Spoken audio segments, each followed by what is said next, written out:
Evan Hale lived on Red Dune 47, a small desert outpost far from the main human colonies. Every day was the same for him. He woke up before sunrise, repaired mining machines, checked water pipes, and watched the endless red sand blowing in the hot wind. Nothing exciting ever happened in this place, and Evan believed nothing ever would. One evening, after a long, dusty shift, he walked toward the water station to refill his small metal bottle. The sun was low, turning the sky into dark orange fire. Most workers had already gone back to their rooms, leaving the outpost quiet and empty. Evan preferred it this way. Silence felt better than the loud voices of tired miners who talked only about money, sandstorms, and broken machines. As he reached the water station, he noticed something strange lying in the shadows beside the tank. He slowed down, unsure if it was a human, a machine part, or some desert creature blown in from the dunes. When he stepped closer, he froze. It was a frail, old alien woman. Her skin was pale blue, cracked like old stone, and her hands trembled as she tried to lift a small, broken cup. Her large silver eyes were half closed, and her breathing was shallow and weak. Evan looked around. No one else was there. Most humans avoided aliens like her, especially the Viren. People said they brought bad luck, strange sickness, or trouble from the outer planets. Some miners even crossed the street when a Viren passed by. But this one was suffering. This one was thirsty. Evan stepped closer. "Are you okay?" he asked softly. The alien woman did not answer. Her lips were dry, and she could not speak. She pointed to the water tank with a shaking hand. Evan understood. He opened the tank, filled his bottle, and knelt beside her. "Here, drink," he said. The alien woman tried to lift her head, but failed. So Evan carefully supported her neck and brought the bottle to her lips. At first, she only took a few drops. Then she drank faster, almost desperately. Water ran down her chin and onto Evan's hand, but he did not pull away. He let her drink until she gently pushed his hand away. When she finished, she looked at him with those silver eyes. There was something ancient and powerful inside them. Something he did not understand. The woman whispered with a soft, shaking voice, "Kindness has a heavy price." Human. Evan blinked, confused. He thought maybe she was sick or not thinking clearly. He tried to smile. "It's just water," he said. "Anyone would help you," but deep inside, he knew that was not true. No one here would have stopped to help her. Most people would have walked away, pretending not to see.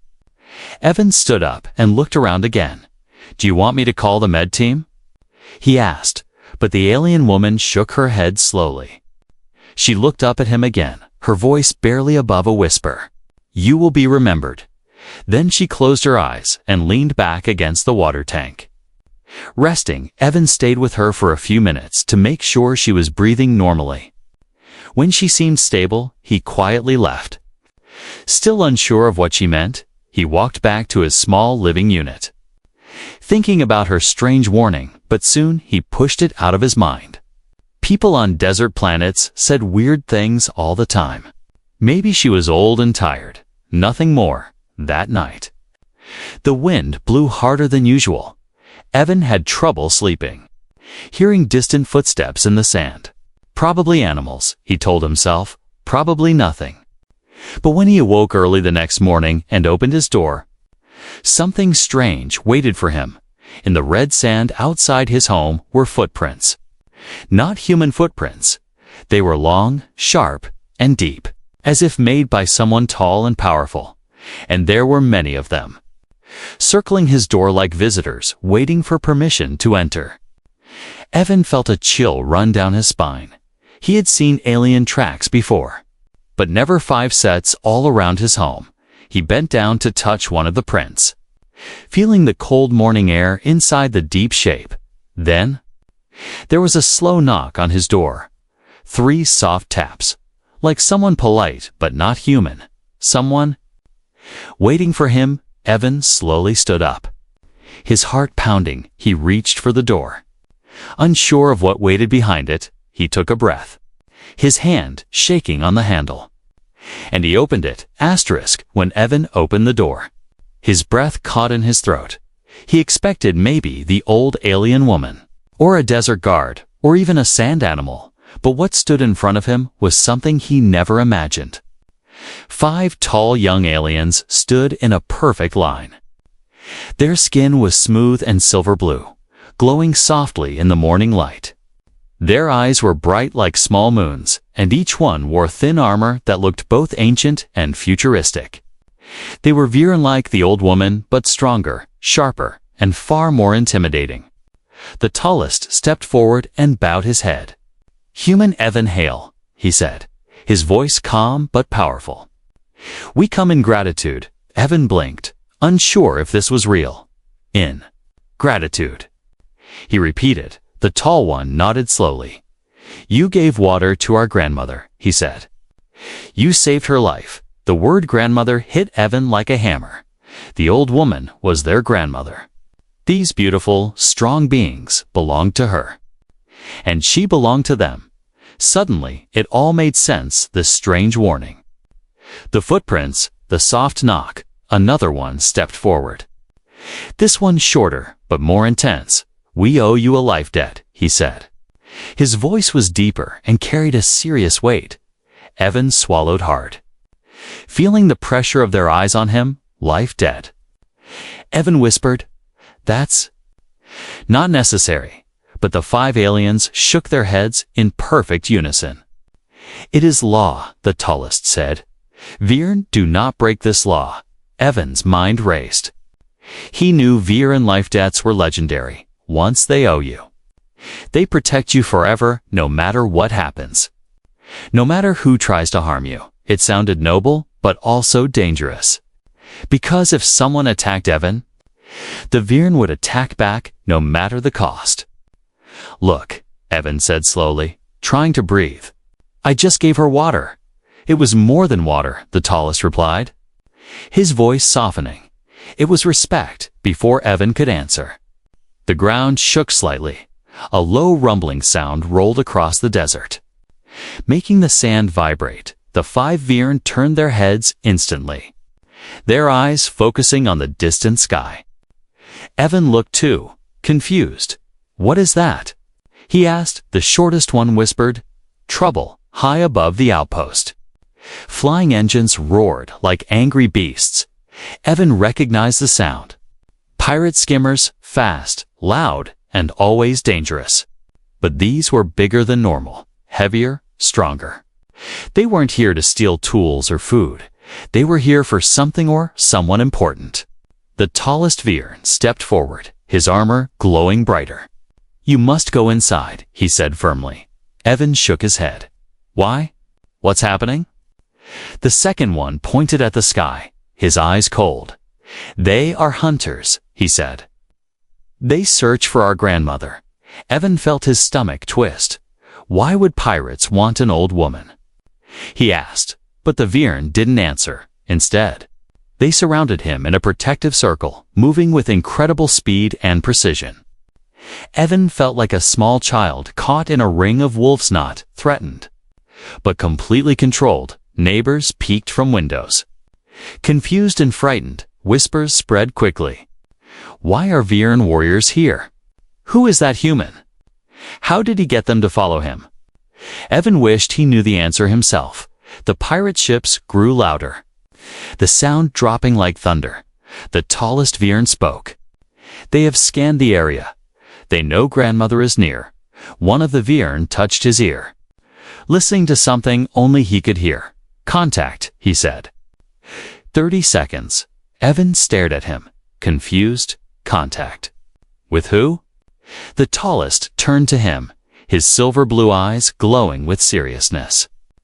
"With you," he said. "From this moment, we do not leave your side." Evan felt his knees weaken. "I didn't ask for this," he whispered. "We know," the tallest replied softly. "But kindness chooses its own path." The wind shifted suddenly, cold and sharp. The pirates' engines now filled the entire sky. Shadows passed over the outpost like giant wings. Evan looked up and saw 3 dark ships lowering, dust spraying everywhere. People screamed, running for cover. The Viren did not move. They stood like stone statues around Evan, eyes burning, ready, waiting. One of them spoke in a low voice. "Stay behind us." "Evan Hale, your life is ours to protect." Evan opened his mouth to protest. But before he could speak, a heavy crash echoed across the outpost as a pirate ship landed. Shaking the ground, a metal ramp dropped, and armed figures stepped out, weapons glowing. Evan felt fear climb up his spine, but the Viren warriors only lowered their bodies into battle stance.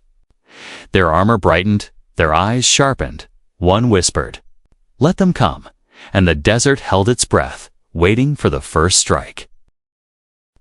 The first pirate stepped off the ramp. His armor dusty black and covered with old battle marks. A glowing red visor hid his face, making him look less like a man and more like a machine ready for war. Behind him, more pirates marched out, some carrying heavy rifles, others holding long electric spears that crackled with bright blue sparks. Evan felt his heart pounding like a hammer in his chest.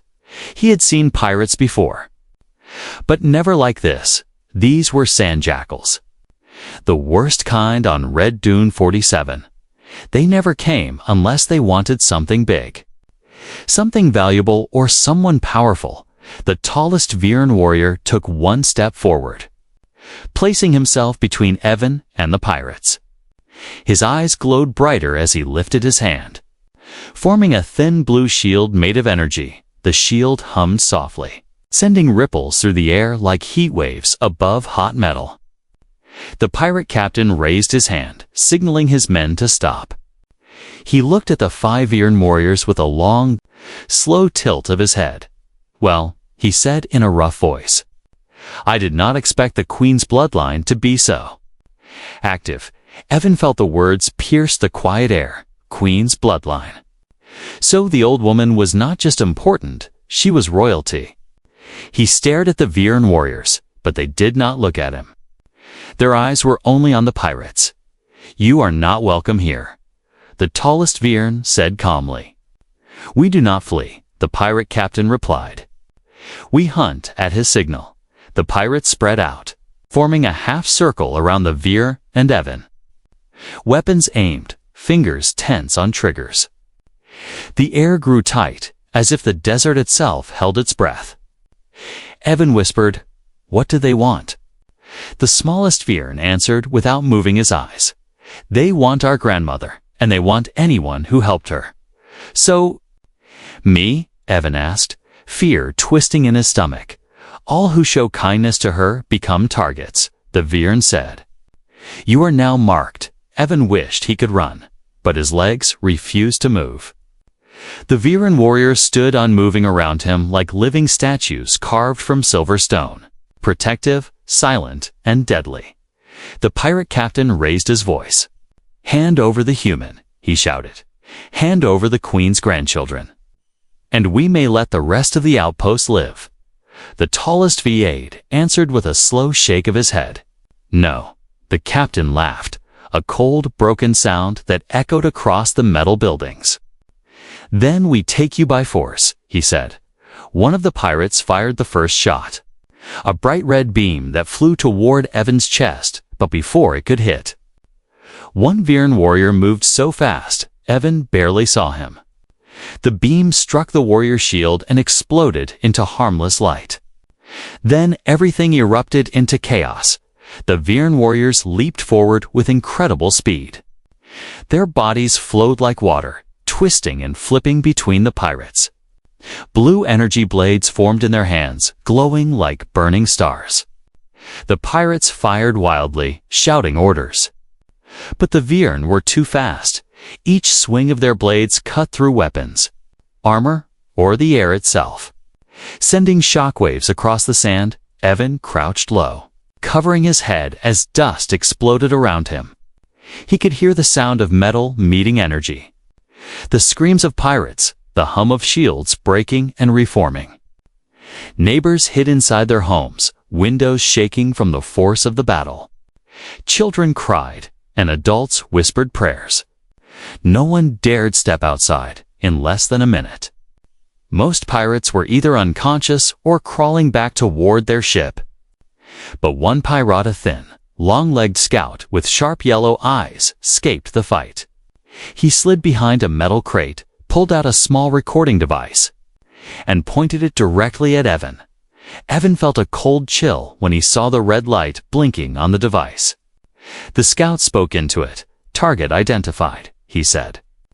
"Human male assisting Vian royalty. Bounty confirmed," before the Vian could reach him. The scout fired a jet booster and shot into the sky like a burning arrow. He disappeared into the clouds, leaving a trail of smoke behind him. The tallest Vian landed beside Evan. Breathing hard, he sent a message, he said. "What kind of message?" Evan asked with a shaking voice. The Vern's eyes darkened. "A bounty," he said. "A very large one." Evan felt the ground tilt under his feet. "Wait. You mean people will come after me?" "Not people," the Viren said quietly. Everyone, another Viren, touched the sand. Reading the vibrations left by the scout's escape, he will reach his base, he said. He will tell them the Queen is alive. The tallest Viren looked at Evan with calm, serious eyes. "This is only the beginning," he said. "You must prepare. Your life is no longer your own." Evan could not speak. He could only stare at the burning pirate ship at the wounded outpost, at the 5 warriors who now stood like guardians around him. He had no idea what would come next, but one thing was clear. His quiet life on Red Dune 47 was over. The battlefield slowly became quiet. Smoke drifted across the desert ground in soft gray ribbons. Broken pirate weapons lay everywhere, glowing weakly in the morning sun. Evan stood in the middle of the mess, still shaking, still trying to understand what had just happened. The 5 Viren warriors searched the area for any remaining danger. Their eyes scanned the dunes, their armor humming with soft blue light. Finally, the tallest turned to Evan and spoke in a calm but serious voice. "It is safe now," he said. For a moment, Evan let out a long breath he didn't know he was holding. For a moment, he repeated, confused and tired. The smallest Veer nodded. "The scout who escaped will return with more hunters, and when they come, they will not show mercy." Evan felt the world tilt again, like he was standing on shifting sand. "So what am I supposed to do?" he asked. "I'm just a worker. I repair machines. I don't fight." The Veer looked at each other. Then the tallest warrior stepped forward. "You were not chosen for battle," he said. "You were chosen for something else." Evan frowned. "Chosen? By who?" The tallest Veer lifted his hand slowly, pointing at Evan's pocket. "By her," he said.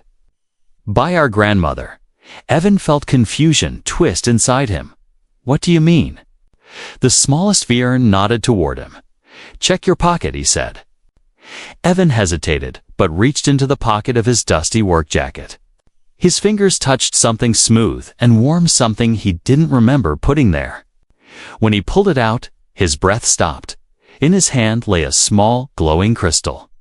Its light was soft and blue, like a tiny piece of water frozen in time. Thin lines of silver swirled inside it, moving like slow currents. It felt alive, pulsing gently in his palm. "What is this?" Evan whispered. The Viren stepped closer, their eyes widening with shock and respect. "That," the tallest said quietly, "is the water crystal of Viren." Evan stared at it. "Why would she give this to me?" The Viren exchanged looks, unsure how to answer. Finally, the smallest spoke. "Our grandmother is the exiled queen," he said. "She carries the last royal bloodline. That crystal is part of her power." Evan felt his mouth go dry. "So she trusted me with this." The tallest Viren nodded slowly. She trusted you because you gave her water without fear. The crystal glowed brighter. As if responding to Evan's heartbeat, a soft warmth spread through his hand and up his arm. Not painful, not frightening, just strange. New and alive. "This doesn't make sense," Evan said. Stepping back, "I'm nobody. I'm just a worker. Why would something powerful choose me?" The tallest Viren placed a hand on Evan's shoulder. "You are not nobody," he said. "You are human."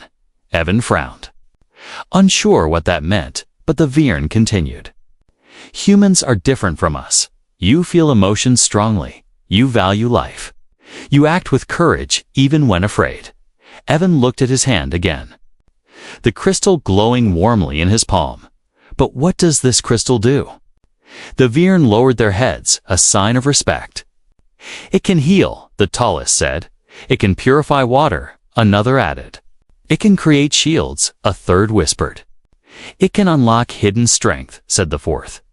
"And it can awaken visions of the future," the fifth finished. Evan stared at them in shock. "This thing can do all that?" "Yes," the tallest replied, "but only for the one it chooses." The crystal glowed again brighter this time, sending a soft wave of blue light across the sand. The Viren stepped back in surprise. "It accepts you," the smallest said, awe in his voice. "You are its bearer." Evan's mind raced. He wanted to throw the crystal away, but at the same time, he couldn't imagine letting it leave his hand. It felt warm, comforting, like it knew him. But he didn't want to be a part of some alien prophecy. He just wanted his quiet life back. Suddenly, a sharp, buzzing sound echoed across the desert. Evan turned toward the main outpost tower. A communication screen flashed with bright red lights. A loud voice shouted over the speakers, "Evan Hale. Report to the council immediately. Bring the object you received." Evan froze. The 5 Viren warriors looked at him with caution. "The council knows," the tallest said. "How?" Evan whispered, "They always know." The smallest replied. Another message flashed on the screen, this time more urgent. "Evan Hale. You are ordered to bring the crystal to the council for the safety of the outpost." Evan turned to the Viren. "What do I do?" The tallest warrior answered without hesitation. "You do not give it to them." Evan swallowed hard. "Why not?" The Viren's voice lowered. "Because if you do," he said, "you will die." Evan felt the wind grow colder. "Why would they kill me?" The tallest Viren's expression darkened. "Because the one who carries the crystal becomes a threat. To the council, to the pirates, to everyone." Evan stared at the glowing crystal in his shaking hand. A simple drink of water had turned his life upside down, and now there was no turning back. Evan walked toward the council hall with the 5 Viera warriors close behind him. The outpost was tense, silent, and filled with nervous eyes watching from windows and rooftops. People whispered as he passed, pointing at the glowing blue crystal in his hand. Some looked amazed, some looked terrified, and some looked like they wanted him gone. The Viren warriors walked like shadows, silent and alert. Their armor hummed softly as they scanned every movement around Evan. They did not trust humans, and the humans did not trust them. The air felt heavy with suspicion and fear. When Evan reached the large metal doors of the council hall, they slid open with a deep rumble. Inside, 5 council members stood waiting. Wearing long white coats and carrying security codes, behind them were guards in black armor. Holding electric batons that sparked quietly, Evan stepped inside slowly. The doors closed behind him with a loud clang. "Evan Hale," the middle council member said. "You were ordered to come alone." Evan hesitated. But the tallest Viren stepped forward, his voice calm but deadly. "He does not travel alone." The council member frowned. "Your companions are a threat," he said. "They will stay outside." The Viren did not move. "Where he goes, we go," the tallest replied. "This is law. Tension grew quickly, like a storm cloud ready to burst. The guards tightened their grips on their batons. Evan lifted his hands in a peace gesture. "It's okay," he whispered to the Viren. "I can handle this." The Viren looked at him with uncertainty. But after a moment, they stepped back and stood at the door. The council nodded sharply. "Guards, keep them out." Evan walked deeper into the hall. The council members formed a half circle around him, staring at the glowing crystal as if it were a bomb ready to explode. "Where did you get that?" the first member asked. Evan took a breath. "An old alien woman gave it to me. He said she was thirsty. I gave her water. And she left this in my pocket." The council members exchanged quick, worried glances. "So the rumors are true," one whispered. "The Queen lives." Evan blinked. "You already knew who she was." The council leader stepped closer, his voice full of fear and anger. "That woman is dangerous," he said. "She carries power that can destroy governments." Evan shook his head. "She didn't look dangerous. She looked like she needed help." The council leader pointed at the crystal in Evan's hand. "And that is exactly why she is dangerous," he said. "She gave you a weapon." "It's not a weapon," Evan argued. "It feels peaceful." The council leader slammed his hand on the table. "You don't understand what you hold," he shouted. "That crystal can heal or destroy. It can unite or divide. It can make a simple worker like you into a symbol." Evan frowned. "A symbol of what?" "A symbol of rebellion," the council whispered. "A symbol of change we cannot control." Evan felt a cold wave of realization wash over him. "You're afraid of me," he said quietly. The council leader tightened his jaw. "We are afraid of what you could become." The second council member stepped forward, her voice softer but filled with hidden danger. "Give us the crystal," she said. "We will keep it safe." Evan shook his head immediately. "No." Her eyes hardened. "You don't have a choice." Evan looked down at the crystal in his hand. Its blue light pulsed softly, comforting him suddenly. He felt something strange, a small spark of energy flowing into his arm. It felt like the crystal was whispering to him, telling him to be careful, telling him to trust himself. "I won't give it to you," Evan repeated, his voice stronger than before. The council members stiffened. The leader slowly raised his hand. "Then we will take it," he said. For the safety of our people, guards stepped forward, electric batons lighting up with blue sparks. Evan felt fear rise in his throat, but he held the crystal tight. The light from the crystal suddenly grew brighter, filling the room with a soft blue glow. The guards stopped, startled. A wave of energy spread across the floor like a calm ripple on water. The leader stepped back, covering his eyes. "What? What is this?" he yelled. The doors behind Evan burst open. The 5 Viren warriors stormed in, their eyes burning with fury. "You will not harm him," the tallest said, his voice thundering across the hall. The council guards raised their weapons, but the Viren moved faster. Forming a protective circle around Evan, one warrior whispered, "We warned you." The council leader glared at Evan. "You are now a threat to the outpost," he said. "And threats must be contained." The tallest Viren lifted his energy blade. "And we warned you," he replied calmly. "No one touches the bearer." Evan looked around. Breathing hard, he realized the council didn't want peace. They wanted control, and they feared him now more than anything else. The tallest Viren placed a firm hand on Evan's shoulder. "We must leave," he said. Now, Evan nodded.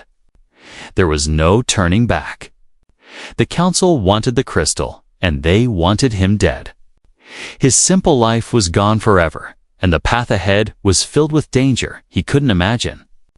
The desert night fell quickly as Evan and the 5 Viren warriors escaped the outpost. The sky above them glowed with 2 pale moons, lighting their path through the endless dunes behind them. The council hall alarm screamed across the entire outpost, warning everyone that Evan Hale was now a fugitive. Evan couldn't believe how fast everything had changed. Only yesterday he was fixing broken water pipes, and now he was running for his life. Holding a crystal that glowed like a small star in his hand, the tallest Viren walked beside him. Guiding him through the dunes, "You must keep moving," he said. "They will send drones and soldiers by sunrise." Evan nodded weakly. His legs shaking. "I don't understand any of this," he whispered. "I just gave someone water." The smallest Viren looked at him with gentle silver eyes. "And sometimes a single drop of kindness can start a storm," he said. Hours passed as they traveled deeper into the desert. The wind grew colder, and the sand beneath their feet changed from red to silver gray, glittering under the moonlight. Evan felt the crystal pulse softly, almost like it was guiding him, pulling him towards something unseen. "Where are we going?" Evan asked. The tallest Viren pointed toward a large rock formation rising from the dunes. "A hidden temple," he said.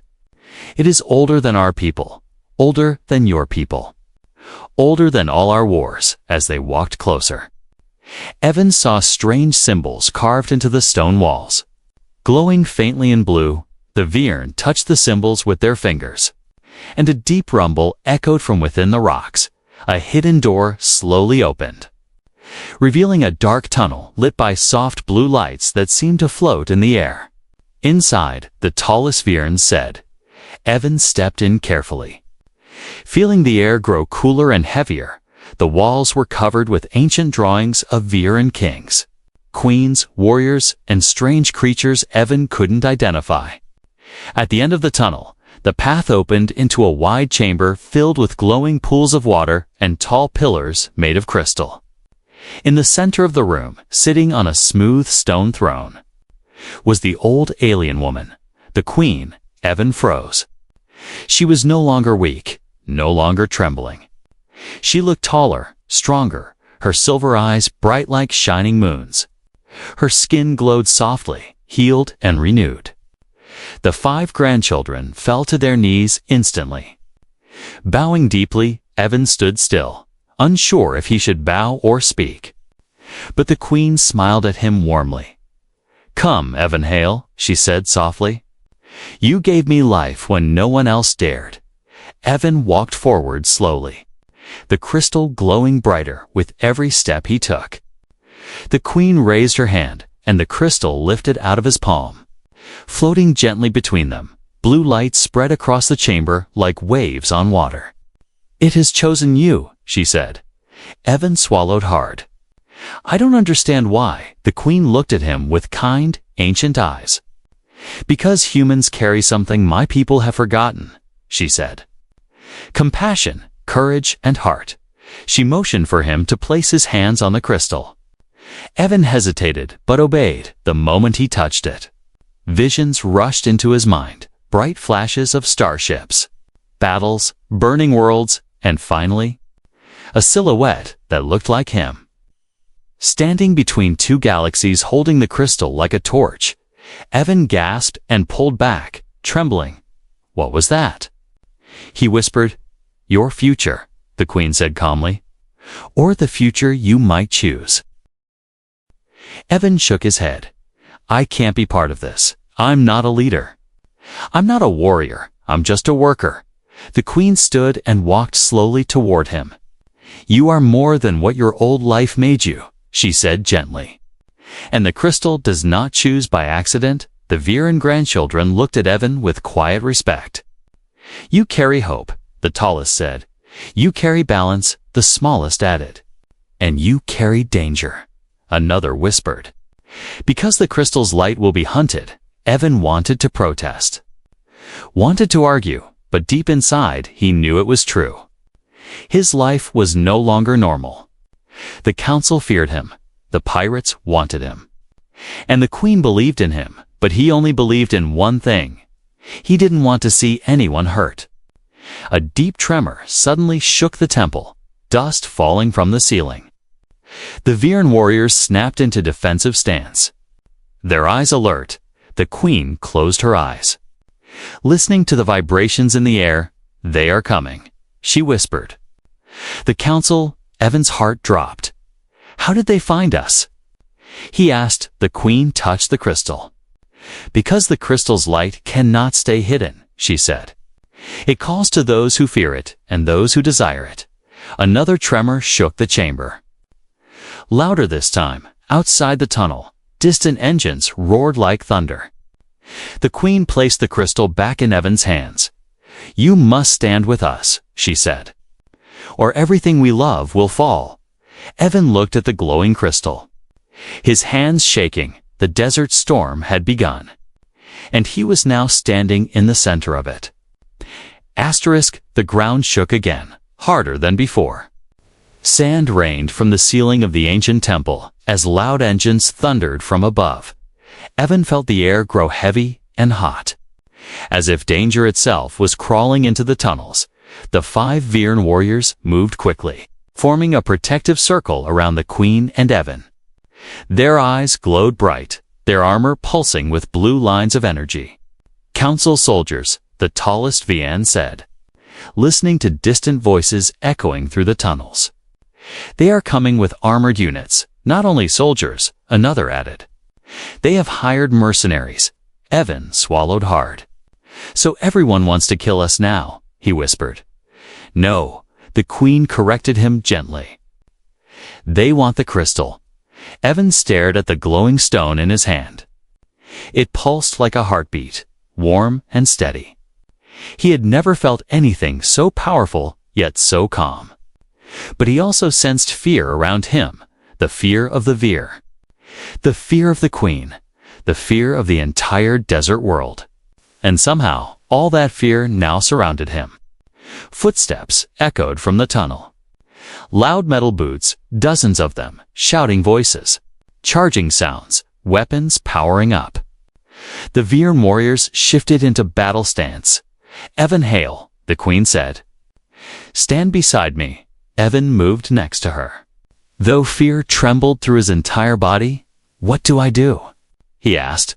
Trust the crystal, she said. It will show you. The first wave of council soldiers burst through the tunnel entrance. Shouting commands, energy shots flew across the chamber, slamming into the crystal pillars and exploding in bright flashes. The Viren warriors reacted instantly. They moved like streaks of silver light, blocking shots, sending energy waves back toward the attackers. Evan crouched behind a pillar as blasts shook the chamber. He held the crystal close, feeling its warmth spread through his chest. The queen stood tall beside him, her eyes glowing bright blue. You fear for us, she whispered. You fear for yourself. But fear can become strength when guided. Evan didn't understand. But the crystal pulsed again, sending a wave up his arm like a warm shiver. He gasped as he saw another vision, the soldiers flooding into the chamber, the Viren falling one by one. The queen captured, him alone, trapped. The crystal stolen, and the whole desert world collapsing into war. No, Evan whispered, not that future. He stood up suddenly, stepping out from behind the pillar. The Viren shouted for him to stay back, but Evan didn't stop.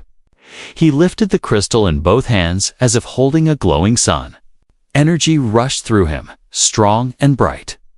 His fear melted like ice and fire, and for the first time, he felt the crystal truly awaken.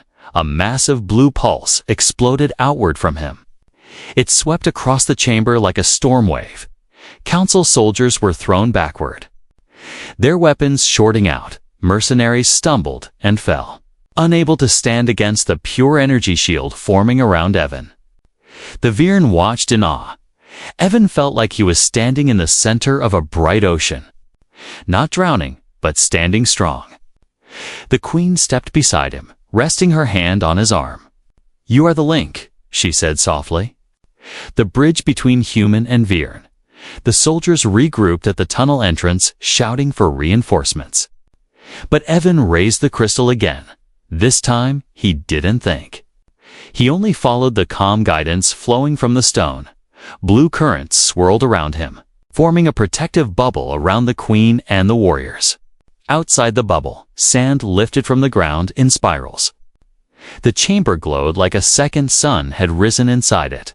The council soldiers stopped attacking. Their commander stepped forward, shielding his eyes. "What is he?" The commander shouted, "Something new."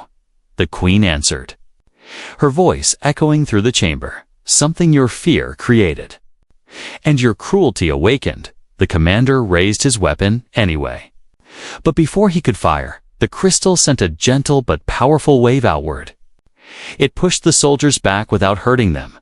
Their weapons fell from their hands. The power drained away. The queen lifted her hand. "Leave now," she commanded, "or face the consequences of your greed." The soldiers hesitated. Then slowly, terrified, they retreated up the tunnel. The commander stared at Evan one last time, fear shaking in his eyes. "He's not human," the commander whispered. "No," the queen said. "He is more." When the last soldier was gone, the chamber finally grew silent. Evan sank to his knees. Exhausted, breathing heavily, the crystal dimmed back to a soft glow. Resting peacefully in his hands, the Viren warriors bowed to him. "You saved us," the tallest said. "No," Evan said, shaking his head. "I just didn't want anyone to die." The queen stepped forward, placing her hand on his shoulder, "And that," she said, "is why you will save more than this temple. You will save worlds." Evan felt the weight of her words, not as a burden, but as a calling, a new path, shaped not by power, but by kindness. Kindness that started with a simple gift of water. The queen smiled, "Your journey begins now. Evan Hale and the stars will remember your name, and somewhere deep inside the crystal, a new light awakened, brighter than ever, waiting for the next chapter of the human who changed everything."